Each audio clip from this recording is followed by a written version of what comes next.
And thank you for joining us on another episode of 4-6 Conversations, where we discuss the issues that affect the effectiveness of the church. This is KyMichele, and today we've got the Baminator. Bammy, how are you, sir? I am good, and I am pumped. I'm ready to get this episode going. It's one that we've talked about for a while, and finally we get a chance to talk to somebody who actually knows what they're talking about. So I'm excited. Okay. Let's go.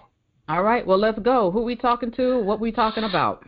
So today we are talking about finances in the church, right? And we've got a guest with us, Mr. Douglas Malone. He is a super proud HBCU grad from Prairie View A&M University. That's right.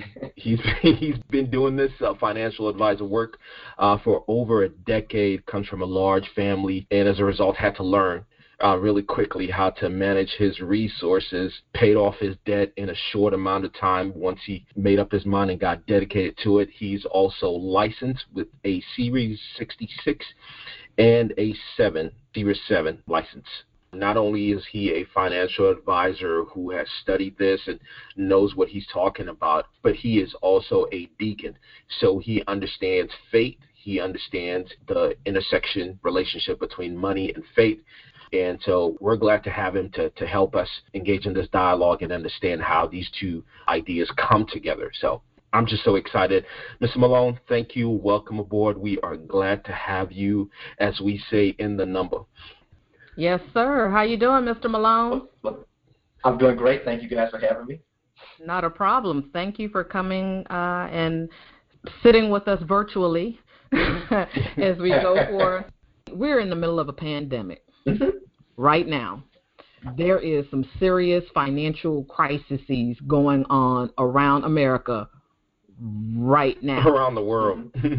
True. Right. Thank you for correcting me. Around the whole entire world right now. Here and now, in the middle of a pandemic, when people have lost their jobs, their businesses are failing, they don't see if their business will ever even start up again. They weren't able to get any of the financial loans, this, that, and the other that the government was giving out. The government has been arguing for months now, almost 6 months now, about even furthering to help the American people. How does somebody who has limited resources right now in the middle of this pandemic, and I've learned some of this from you, by the way, reducing your costs and not living on, your whole paycheck. But what about those people? The paycheck is gone.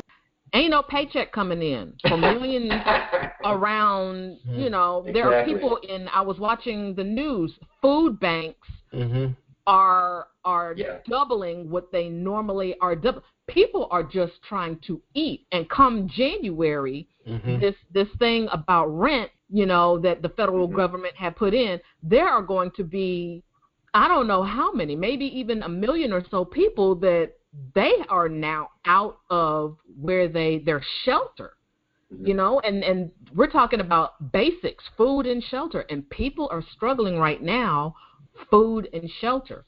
What do we do? What does the church do? How do we help? How do we get people to think about even the limited resources that they do have right now?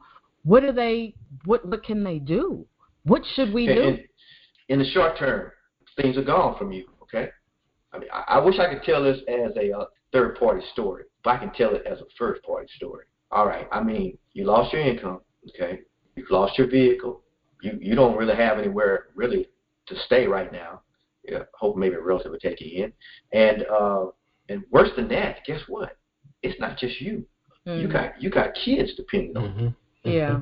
They looking at you. They've been calling you Superman since the time they could say their first word, and now here's Superman. He's facing a kryptonite type situation. It's gone, man. The energy's sapped out of you. You can't even put a Christian song or a hip hop rap song on that'll motivate you. You are dealing with down in the dumps, and worse than that, then you have some people in the body of faith who are supposed to be your brothers and sisters in Christ, who come around and say something, excuse me for this, quite ignorant. Well, why don't you just get a job? Right. You know, that Yeah, pause and that you just especially heard. right now, ain't no jobs. Exactly. That's frustration. It builds up into you. You know, and you don't want to resort to physical violence, but that's the way you feel, because it's like, man, do you think I'm just sitting around twiddling my thumbs? I mean, I've been to LinkedIn. I put my resume out there. I've been to temporary services. Man, I even applied over at minimum wage jobs, and they told me check back with them in a couple of weeks. And you want to come to me today? And so what I'm saying is, in this point, when you're at, you know, and I don't want to be a cliche about this, but when you're at the end of your rope, man, that's when these scriptures start coming in, man. Now you about to say, am I really gonna trust God on this? And sometimes it's okay to tell God, man, I don't feel like it. I'm not feeling this at all. I mean, Lord, I've done everything I think possible. I'm not perfect. I understand that. I'm saying that right up front. I'm a sinner, but I mean, Lord, I just help me understand. You see, I don't like these big theoretical prayers that we've gotten used to in the church. I think if Jesus came back and said a prayer, whether it was over at Southern Baptist, Full Gospel, Assembly of God, even the Catholic Church, they probably would put him out. Jesus said real short prayers, didn't he? I mean, he didn't do a whole lot of long prayers except for in the Garden of Gethsemane. He just said, hey, what do you want? Lord, I want to be made whole. Some of that stuff was instant, as we're talking about right now. Some of it took a while. It was as the people went, they got better. Right. Sometimes when you're still in this situation, man, and you find that people, even the people they say who can hurt you the most are your family members and your loved ones. And yes, I know you're talking about jobs and money, but let's face it. As I said before, this is a relationship type thing, man. When you don't have any money and you can't pay stuff, people start looking at you strange. I mean, like, yeah, look at him. Look at him. See, yeah, See, he must have been doing something wrong, right? See, God don't like ugly. That's why. Right. That don't have nothing to do with it. But you know, and sometimes even if people don't say it, some of us super Christians, we start thinking it in our mind. When you get separated and things get turned upside down in your life, you're not listening for no quick fixes, man. You're not listening for no cliches. All you know is I'm hurting right now. And this is for us who may be standing, as you say, with a job and doing quite well during this time period. What do you say to a fellow brother or sister who's struggling during this time? Because, you know, sometimes we just don't have the right words. It doesn't mean we don't want to ignore people. We just don't know what to say. You know, if anything, you could just simply say, man, you know what? I don't know what I could do or anything like that. But if there's anything that I can do, man, I'm telling you right now, man, just, you know, try to let me know. I mean, if I can do it for you or do part of it, I'm going to try to help you out. The church has to partner with our members, especially our stronger members.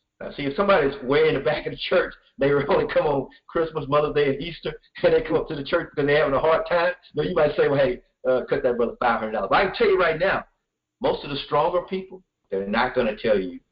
I mean, they're not going to tell you that they're suffering. And sometimes you don't need people to fix your problem. You just might need them to hear your problem.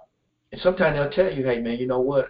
This is not going to help you, but God not going to leave you out there by yourself. And I just want to tell you, and some of them I haven't actually told, some brothers that have just whispered a couple of words to me, and that can make all the difference in the world. Let me ask you this. Do you think it's the church's responsibility to have resources, monetary, food, clothing, whatever? Do you think it's the church's responsibility to be able? Go ahead. Yeah, I was getting ready to say, can I make that question a two-parter for you? Because I think you were getting ready to say, is it the church's responsibility to make funds available? Is that where you were going with that? Funds, clothing, food, right. You know, whatever. Yeah. So the second part of that question that I wanted to ask, and you touched on this earlier, is, and I'm asking this question based on an example of a church I know here in Houston who did this at a certain point. But one of the things that they started to do was they started to create pods inside the church to train people for better careers and that will provide better incomes. Now, at the end of the day, we know there's a foundation of If you don't know how to manage it, you don't know how to manage it, right? If you make 50, it doesn't matter if you make 50 or if you make 200 a year, right?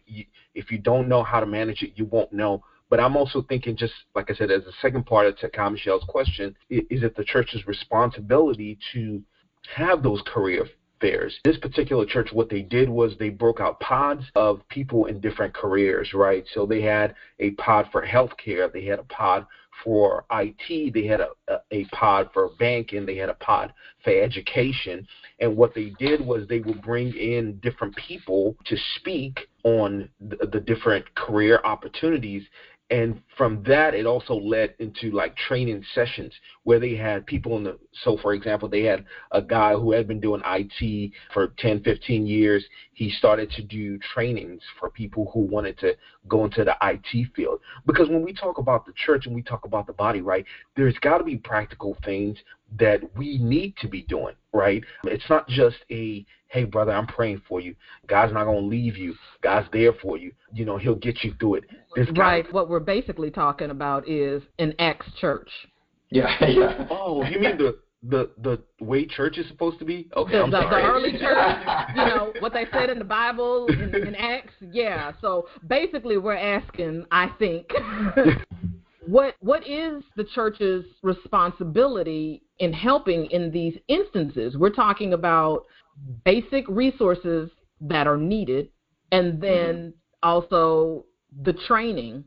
What do they say, instead of just giving somebody a fish, that old proverb? Yeah. That's not biblical. Look, that's not biblical. Let me just say that. It is biblical. It's based off of the Bible. I know, but it's not a Bible verse. It's not an actual. It's not an actual Bible verse. Don't come for me, people. I know it's not an actual Bible verse, but just the sentiment of teaching somebody how to fish. How does that all come together? What can we do as the church, even as individuals, I should say, not just as the entity of the church, but as individuals, being concerned for our fellow brother and sister in Christ, as we should be, because we're all a part of one body. We're many members, a part of one body. What do we do as individuals also, I think, to help in this manner when people are hurting? Because people are hurting now. Let's just be honest. There are a lot of people hurting right now. What should we be doing? Well, I think the first part of it is to, because that's the most immediate need. I mean, if like the Bible says, if your brother or sister comes to you and needs some food, you don't need to send them away talking about, I'm going to pray for you. I mean, they just told you they need some food. You have some food. Give them some food.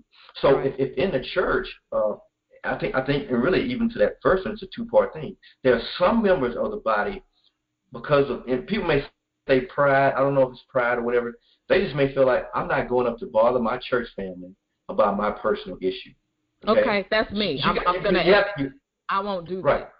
Right. So you have that dynamic. But the fact is that your church body who loves you, they don't want to see you dying because of a momentary crisis. Like, man, if we have, let's say that this church is fortunate that their bills are paid, they've been thinking about this for a long period of time, and now they got an emergency fund that they can tap into. You got to be very careful. I'm not in the church, but I know that could be very hard to manage, because people don't mind lying to church people either. They'll come up there and, they've been to 15 churches to get their needs met, and 7 of them have given them. And so anyway, the church has to be what? We have to be discerning. Right. I mean, if I know I have some members who probably don't even want to say nothing to me, but I know that they're having some issues, I'm not going to let my members suffer if I can help them. Now, that's kind of that one part, that, getting over that emotional part. Hey, we have some resources. Let's come and see if we can get them. Another thing, what if your church doesn't have the resources, okay? The church is hurting too, because the church depends upon its members. The members are down, church down, okay? Right. Now we're going to have to get creative on our body. We're going to have to call on our members and go, look, we have some people who are suffering with lack of food, maybe lack of school supplies for their kids. We need to know people here who are already working or aware of industries like that. How can you help them to get some resources? You see what I'm saying? You may not have the resources, because and I don't know if you've ever had this problem. Sometimes when you need stuff, people don't treat you well. Okay, you know what I'm saying? They're going to make you feel bad. So you go out there, let's say rent relief. Even in the church. Exactly, even in the church. Let's say rent relief. Somebody is trying to fill out all the forms that they need to prove that they need to get rental assistance. but you know that this member, let's just say maybe they don't have a computer. Maybe they can't go online. They don't need you to give them any money. Maybe you got 5 computers with internet access up at your church. You can just let your members know, look, if you're looking for a job, and I know people may find this very strange. What if that person doesn't even have internet access at their house? Right. They don't even have a laptop. Hey, look, the church has made it available. We can't, but we can get you up here. You can sign on for a time. You can use these computers. Man, you can search the internet. You can file claims that you need to file. We have other members here in the church who work for what? Work source. We got people who work over here at this food bank. In other words, you as a church body may not have the resources, but can you help them get to the resources? Right. So the long-term thing of it, I think what Bammy was saying is, how do we start to build some resilience in the body? In other words, how do we get people? I'm always amazed at this. But right now, we're asking for people, begging for people from foreign countries, and I have nothing wrong with this at all. I mean, if I could leave some country that wasn't doing too well for me, I'd leave too.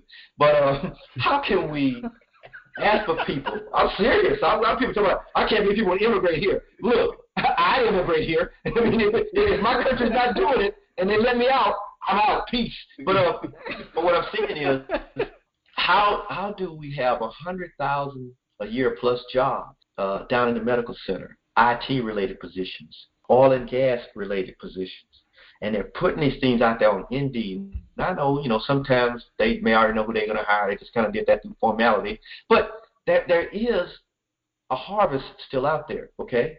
So but if they're telling you, okay, look, this position requires you to be a digital content provider. People are like, I never heard of that. Okay, you haven't, but you always wanted to work in media, right? I mean, you already know certain things. And look, what I need you to do, I need you to take these 3 courses right here. Man, those 3 courses are going to cost me $3,000. Well, you know what? That's where the church body is going to step in. We're going to come up with $1,500 to help you get into this program. All we're saying is, brother or sister, if you get this job, the church family, we want to help other people. Could you please, we're not making that as an obligation. We're not going to chase you down, but could you sow a seed back into the ministry that you know that this ministry is helping develop people? I'm on that right now myself, okay? So I'm in IT, so I try to, as I say, as Apostle Paul says, as you say about being an Acts church, he told some of the people that he was going to them, look, when we come to you, we didn't come to you asking you for no money to put a burden on you. I'm still making tents. In other words, the Apostle Paul was a home builder. Right. He's like, look, I'm not coming to you to say, if you give some money, great. But I don't want you to think you need to take care of Paul. So the same thing for us, we have to say, hey, because when you go in those places, and all these people in IT and other industries will know, you go in those places like Pometric, Pearson, and they know what those are. Those are testing centers. People go in those testing centers. Those tests last anywhere from 3 hours, 8-hour tests, a 2-day-long certification test. Those things may cost anywhere from $165, some of them $895 just for the certification, not the job, just for the certification. That means that what? That person has probably put in anywhere from 3 months to a couple of years of studying to get to a point where they can take the certification test. So, hey, can a church body invest some money into a virtual learning center at their congregation? I think they can. Probably wouldn't even be that much money. You probably already have some people in your church who are actually doing those jobs. Let's go on this point, too, since we asked what can the church do. And we said that, hey, sometimes people in the body can hurt you. If you run up to somebody and they are a senior vice president at XYZ Corporation, and you spent 15 years, you have a master's degree, you have certification, you have work experience behind you, and by the way, you guys are in the same ministry. So you just say to them in the parking lot outside the church, hey, look, I'm looking for a position, and they go, look, just because I go to church with you, every person in here think I need to help them get a job. I'm not here all about that, because see, I'm not going to put my name on the line. And you're like, oh my God, I didn't ask you to give me a job. I just asked you if there was something on your and you know what you do? You just cut it. Yeah. You cut it and you walk away. And what I'm saying in that is, just because someone is in your ministry and they seem to be well positioned to help you, but they don't have a willing spirit to help you, that's not time for you to say, I hope the Lord make their car break down on the way. No, that's time for you to wish something bad on them. That's time for you. That's time for you to pray for them. Thank you for what you're saying and keep on going. You know what happens sometimes? This is what happens. Right as you walk off from that person with your head down, that's another old brother or sister, they see you, and they like, hey, you know what? And you think you ain't thinking nothing of them, right? Because they driving a 15-year-old car. I mean, they don't say a whole lot in the church or whatever. And they pull up to you and they go, hey, told me you were looking for a job. You like that. And then your mind kicks into the wrong thing. You like, man, look here, this person can't help me. Now, but you got to shut up. The person say, look, man, you know what? I've been over in my company for 25 years. And just happened to be that me and the regional vice president, we grew up together. I know it don't look like it, but we did. We grew up together. And you know what? What I could do, man, if you give me a copy of your resume, I can drop it off on his desk. Now, this is a maintenance person. You see what I'm saying? I mean, but what did Jesus tell us about this? I know this ain't got nothing to do with finances and faith. What did Jesus tell us? Don't be a respecter of person. See, sometimes we're trying to put people over our career enhancement program at our church, and this is Dr. So-and-so, or this is this person or that person. They're not the right person to be helping people, okay? You see what I'm saying? Everybody, just because they got a title out there or whatever, they may not be the type of person that is willing to help someone else. Right. So what do? You got to, like, so we talked about financing the education program. If you're going to have a career program at your church, make sure you have the people who not only have the knowledge and skills, but they have to have the right spirit. Because remember, what you're dealing with people who are trying to go through a crisis or trying to get better, and they're a little shaky on it. I mean, if they were already there, they wouldn't be in this program, okay? And you could either kill them or you could give them a good foundation so that they could go on forward. So that's what I would say to those two parts. The short term, if you don't have the resources, help them get to the resources. Make it a little easier for them. And long term, I don't understand why every church does not have a ministry that's making their people better. I don't think we have a church in Houston that could say, everybody in our church is already at the superior level. We don't need to do that. No. Everybody. I mean, I don't care if you have 25 registered nurses in your church. How can you help people get to be a nurse practitioner, which may increase their income by 30 or 40%? I don't care if you have a couple of doctors in your ministry. What could tell you that, hey, look, we need to get to some of these third graders, okay? Because that's where it starts, right? If they can't get past the third grade STAR test, he's probably not going to do well in the fifth grade, and so on and so forth. How can we show these kids that you may not make it to the NFL or the NBA, but you can still be a surgeon? Right. And then you can run out there on the field and help them when they break their bones, and you won't have to get your bones broken. I'd like for us to look at a couple of really tactical questions here as we kind of wrap up. Your quick advice on helping people get a financial portfolio together. The first thing, the portfolio. All the portfolio is just, hey, do you have anything put in there? Now, a lot of people say I have an IRA or a 401k, and I try to teach my clients and even my young adult sons, an IRA or a 401k is only an IRS tax designation. That is not your portfolio, okay? So when you want to say your portfolio, you want to say, what are you investing in? If you don't know anything about mutual funds, okay, which is just a group of stocks and bonds, different types of products, then you start to learn a little bit about it. If you heard that somebody said, hey, man, it's probably better for you to have an ETF, electronic trading funds, rather than having a mutual fund because the fees are down or whatever case are lower, then you need to start looking into ETFs. If you open up your portfolio and you say, well, I don't have a portfolio, okay, that's our first problem. All right, first thing we need to do is we need to get a folder. I don't care if it's a shoebox. Put everything that you have in there, your recent bank statement, okay? If you have a 401k on your job, put that 401k, put the full form in there. What is it that you own? Are these things meeting your objectives? So that's your portfolio. What assets, what amount of resources are you putting into something that's growing for you for the future? Okay, you don't have to get really technical with it. You just need to know, look, man, I know I have another 12 to 25 years to invest. I'm on a more of a moderate to aggressive type style. So I picked XYZ mutual funds because they're invested in these types of companies that I believe that's going to bring me a return. Not right now today. I know we have some ups and downs in the market, but when I look out at 20 years, I'm going to have something built up. So when I look at that portfolio, I don't want to go on just IRS tax codes. I want to be able to intelligently tell somebody I'm invested in these things. And not only am I invested in these things, this is the reason why. Okay. If that makes sense. Yeah, it does. It does. No, that's great foundational content right there. Obviously, there's a lot more to build on that particular question. I guess the other question from a tactical standpoint is Christmas is around the corner. and we know there's a lot of spending that tends to happen. But what do you say to believers, especially as far as control and still trying to stay within the Christmas spirit of giving? What do you teach? What do you encourage on that? Okay. Well, I'm a person that's really opposed to debt. Okay, so that probably puts me out for most Americans. But what I'm saying is there are a lot of ways to have fun. Okay, so you can be creative. I mean, and just look at the resources we have available to ourselves from the internet, books and magazines. How you can involve, especially if you got little kids, because if you have older people, you might be at a maturity level where you can deal with the fact that, hey, you don't need that. But little kids especially, right. Those ages where they're expecting certain things because their friends have it. And don't beat those little kids up talking about, you're ungrateful. You got a house and you got food. I mean, okay, they expect that. I mean, you can sit them down and go, hey, we kind of have a budget here. I know you know what a budget means. But really, if I had to get something, I know you want these three things.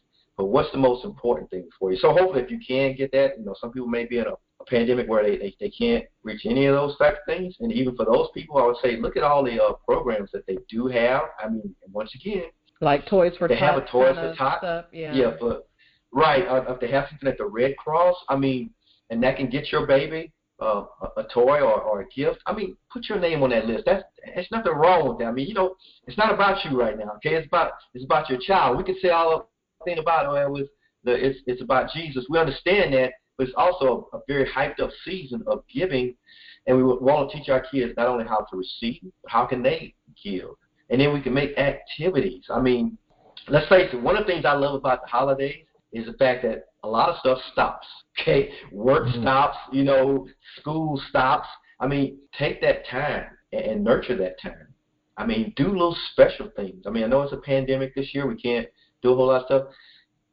Like I said, a lot of people are going to parks now. I mean, maybe you can get outdoors with your kids. I mean, kids, I know people say they're not, but kids are pretty easy to please. I mean, as long as their parents love them, most kids know right off the bat, you know what, maybe I didn't get what I wanted, but you know what, me and my dad, man, we're going outside, and we're going to build this little house. I always wanted to build, they don't even have 2 scraps of wood on the house. That's okay. It's the experience. So when I would look at this time period, if you do need to try to get something, certainly if you can reach out to some of the agencies, but if not, and not just this Christmas, but at all Christmases and all weddings and all birthdays, that stuff should be budgeted. Christmas comes up every time the same year. So why is it every time the same year you're stressing out? If you're stressing out this year, 2021 should not stress you, okay? Let's just say I'm going to break this up into 12 months, and I'm putting aside $175.25, because when it comes to November, I'm going to go get what I can get with this, and that's going to be it. And that's going to take that stress off of you, and you understand maybe a little bit more by giving. And don't be, like I said, don't try not to beat yourself up too bad. So just a quick question, budgeting. How do people budget? How do you get to the point where you can budget? Okay, some people say budgeting is a bad word. But anyway, what we want to do with budgeting, this is what I would tell you, especially when you talk about couples, okay? Because usually in the financial industry, you always say the only clients I usually get, okay, usually women or married couples. I have very few single men who are concerned about their money. That's interesting. Okay? Because single men are like what? I don't need nothing. Okay? I can sleep in the back of my truck and I'll be okay. Matter of fact, the only reason why men have something is because it attracts women. So usually I don't get a whole lot of men clients. But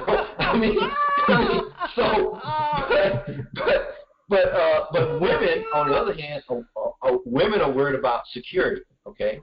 Right. So when I have people and budgeting comes up, and this is what I tell people: look, budgeting is something that you're not going to get correct on your first, I would say, 3 to 6 months of doing it. Give yourself a break. Okay. You don't have to go out and buy the latest software to do a budget. What you need is a tablet, a pencil or a pen, all of your bills and obligations, and probably your recent bank statements. You can comb through that stuff. Now, for some people, that's going to be exhausting right there. Your first step in doing budgeting might be, I print out my bank statement, and I put my bills, I put them all in a shoebox, and they sitting right there. That's good. I'm going to go watch the game. That's good for day one. That's good. That's good for day one, okay? And I do mean that. because what happens is you have usually in couples, you got that one person, man, they have reconciled the bank statement. I mean, they have done the budget down to the last dollar. I mean, they have it in multiple copies and colors. They got a chart on it. They know where they're gonna be in 5. And you got the other person like, hey, as long as I got $250 in my pocket, I'm good. So you have to bring those two together. If you are that budgeting type nerd or type person who does all of that, do not wear out the free spender. That's usually what you have. You got one free spender who probably would be, having a great time in life, but probably end up destitute. And then you got the other person, and if you don't watch them, they'll have all the assets, but still be wearing clothes from 1988, and that's bad too, especially if you were born in 1988. But so you gotta merge those two people together. And some of the killer words that I would hear in budgeting is when I would hear something like this. Well, we don't budget because he makes the most money, and so he makes the decisions. And I can't say it because I'm not a marriage counselor. I'm like, oh Lord, if that isn't fixed, you guys will not be back, because that sounds like divorce. Because somebody's not happy. I know he makes $275,000, but if they can't put that money together and say this is our money, okay. Now we have the opposite problem. We have sometimes where women make more than men, and a lot of times that may make some men emasculated. You may feel like, hey, I'm not in charge. What I'm saying is you have to get over all that. You're gonna have to get started. You're gonna have to start writing stuff down. We just talked about Christmas. When I look at a lot of people's budget, there's no budget for Christmas on there. Right. And I say sarcastically, what about Christmas and birthdays? And they'd be like, what do you mean? How much money are you allocating towards gifts? And they're like, well, I don't think about that. Well, that's a $3,000 or $4,000 problem or a hole in your budget. Because between birthdays, wedding gifts, baby showers, you're doing it. I mean, buying Girl Scout cookies. Right. All of that stuff. And people are like, well, man, you're getting too much in the weeds. I don't think about it like that. That's going to make my brain hurt. I understand that, but just make a ballpark figure. How much do you plan on spending for Christmas next year? Not this year. This year's already done. But how much do you plan on spending for Christmas next year? Well, I mean, I don't know. Okay, well, give me a guess. How much did you spend last year? I don't know, man. About $1,700. Okay, so let's put down $2,000 for 2021. How are we going to attack that $2,000? Where's it coming from? That's budgeting, okay? Your car is going to probably have a problem, okay? You bought some tires. I know this is a fancy, kind of earth-shattering in New York Stock Exchange. This is what gets people in trouble. You bought a set of tires 2 years ago. The tires only supposed to last 50,000 miles. You drive 30,000 miles a year. Those tires are on a prayer right now. The tire's going to cost you $895 to replace your tires. Where is that in your budget? That's a budget. People do budgets by, hey, I got my car note. Oh, yeah, I got my house note. Oh, yeah, I cover the bills. I don't need a budget. That's not budgeting, okay? Especially if you can tell me, we talk about that, and I find out that you have over $1,200 of discretionary money left over every month. And then I'll only ask this question. Since you have $1,200 left over, which you've given to me, over the last year, how much of that $1,200 went into your savings account?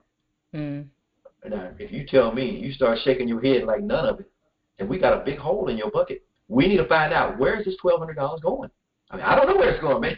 And you just can't say it in front of your wife. I don't know. I mean, all I'm saying is, where's the $1,200? I don't know. Maybe you're the family bank, and maybe you keep giving money to all your cousins because you don't want your husband to find out about it, and you don't understand. Well, we don't have no money, but you gave your mama $150 because her light bill, your sister needed something, so you gave her this. And let's face it.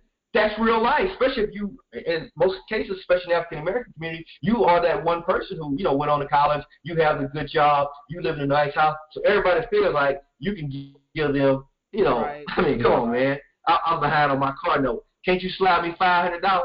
Yeah, slide you what? That stuff is coming from somewhere. Let's put it down on paper. When you put it down on paper, the number one thing I find is a lot of people, anxiety, even if it's bad, it tends to go away, okay? You come and tell me you're in a lot of debt, man, I ain't going to never make it. And we start doing the pencil drills. I ain't talking about no software, the pencil drills. Okay, man, yeah, what you are over. But you know what? If we start doing this here, we can knock this bill out. And once we knock this bill out, we're going to knock that one out. Now, if we keep going on this pattern right here, and you know what? I hate to tell you this, but you may have to get a second job. I know people don't like to hear that. I had multiple jobs. Now, I don't know why people want to say this, but people used to call me Jamaican. I'm not Jamaican. I'm from Baytown, Texas. I want to know why they call me Jamaican. They said, those Jamaicans and those immigrants, they always got multiple jobs. I say, well, man, look, if that takes me to be a Jamaican, to make it, I'm a Jamaican. So all I'm saying is, I wouldn't say get a second job for the rest of your life, but if you know you're in a hole and you know that you can't afford the time, or you can pick up a second gig or something like gig economies are big right now. You talk about a pandemic, people out of jobs. Look at the minds of people starting to think. Guess what? You can't have a party at Chuck E. Cheese for Little Johnny.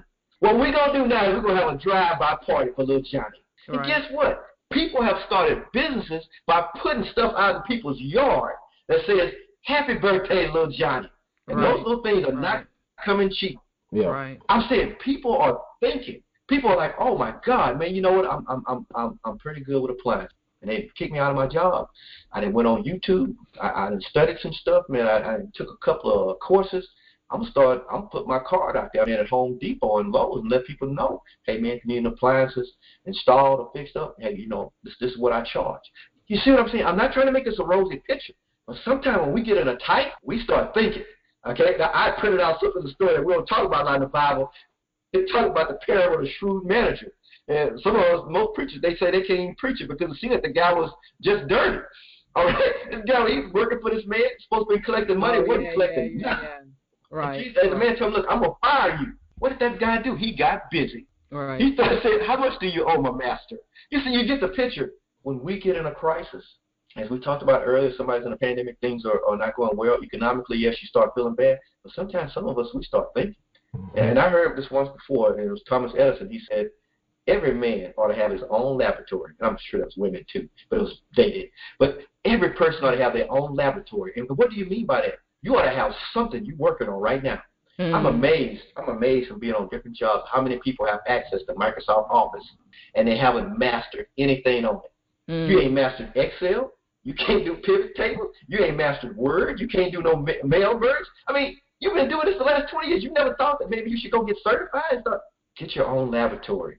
Start mastering some stuff. If a budget is only a bad word for you, if you know that when you finish writing it all down, you're not gonna like the way it looks. Get rid of the anxiety. Write it down, no matter how bad it looks, because it's still bad if you write it down or not. It's still bad. I need to know now. How do I need to fix this? I'm 48 years old. Okay, how in the world I've been working the last 25 years and I don't have no money? I got some things, but I don't have no money.